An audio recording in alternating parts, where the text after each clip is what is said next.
Assalamualaikum, Dr. Zakir Naik. Nama saya Azra dan saya ingin bertanya pertanyaan tentang Yesus, damai besertanya, disalibkan dan mati demi menebus dosa manusia. Manusia hanya bangkit bila hanya Ia itu Tuhan. Bagaimanakah konsep keilahian Kristus dalam Islam dan Kristen? Itu pertanyaan yang baik. Saya ingin berkomentar tentang jawaban yang diberikan Pastor Rukni, dan saya ingin memberikan selamat. Ia berkata bahwa Yesus Kristus mengadakan mukjizat dan karena itu kepercayaan kalian meningkat. Dan saat ia datang ke Bombay, dia mengidap penyakit yang saya tahu sebagai dokter, itu adalah penyakit yang sangat parah. Dan Yesus menyembuhkannya dan ia membuat pamflet tentang hal itu. Yesus pernah membangkitkan gadis kecil katanya. Menurutku imannya sudah menurun. Dia tidak mau minum racun itu. Mungkin imannya sudah turun. Kalau ia beriman, ia akan minum racun itu. Tapi karena sudah menurun, saya akan memberikan dia selamat lagi. Ia sedang kembali ke dalam imannya, yaitu Islam.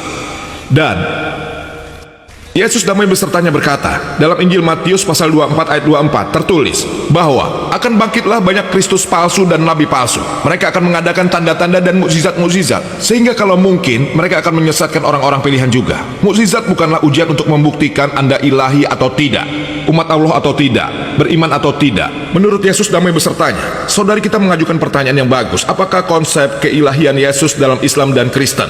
Satu, ayat saja sudah cukup.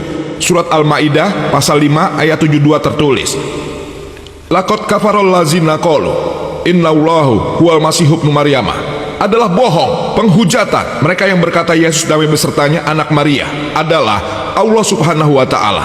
Waqala masih umat Kristen, ya Bani Israel, kaum Israel, A'budallah, sembahlah aku, Rabbi wa Rabbukum, yang adalah Allahku dan Allahmu. Innahum yusrik billah, siapapun yang menyamakan siapapun dengan Allah, faqad haramallahu wal jannah, Allah akan membuat surga haram baginya. Wa ma wahun nar, walaliz zalimina min ansor, api nerakalah tempatnya, dia akan disiksa di sana selama-lamanya. Kalau Anda menyamakan siapapun dengan Allah, kalau Anda bilang Yesus Allah, surga itu haram bagi Anda, tidak ada keselamatan bagi Anda. Apa kata paham Kristen? Seperti yang pernah saya bilang, tidak ada satupun pernyataan dalam seluruh Alkitab di mana Yesus Kristus damai besertanya bilang sendiri bahwa Ia Allah atau bilang sembahlah aku. Saya menantang semua orang Kristen, termasuk pastor, untuk menunjukkan ungkapan atau pernyataan dalam Alkitab di mana Yesus berkata bahwa dirinya itu Allah atau bilang sembahlah aku. Sebenarnya dalam konteks itu sudah jelas. Sebenarnya Yesus berkata, itu disebutkan di dalam Injil Yohanes pasal 14 ayat 28, Bapakku lebih besar dariku. Injil Yohanes pasal 10 ayat 29, Bapakku lebih besar dari segalanya. Injil Matius pasal 12 ayat 28, aku mengusir setan dengan roh Allah. Injil Lukas pasal 11 ayat 20, aku mengusir setan dengan jari Allah. Injil Yohanes pasal 5 ayat 30, aku tidak dapat berbuat apa-apa dengan diriku sendiri, aku menghakimi atas apa yang aku dengar dan menghakimanku adil, sebab aku tidak menuruti kehendakku melainkan kehendak Bapakku. Kalau ada yang bilang bukan kehendakku tapi kehendak Bapa, ia muslim. Dan Yesus damai besertanya adalah muslim, bukan kehendakku tapi kehendak Allah yang Maha Kuasa. Ia berkata dalam Injil Yohanes pasal 14 ayat 24, firman yang kau dengar bukan dariku, tapi dari Bapa yang mengutus aku. Injil Yohanes pasal 17 ayat 3, hidup yang kekal mereka yang percaya Allah yang benar dan mengenal Yesus yang telah engkau utus.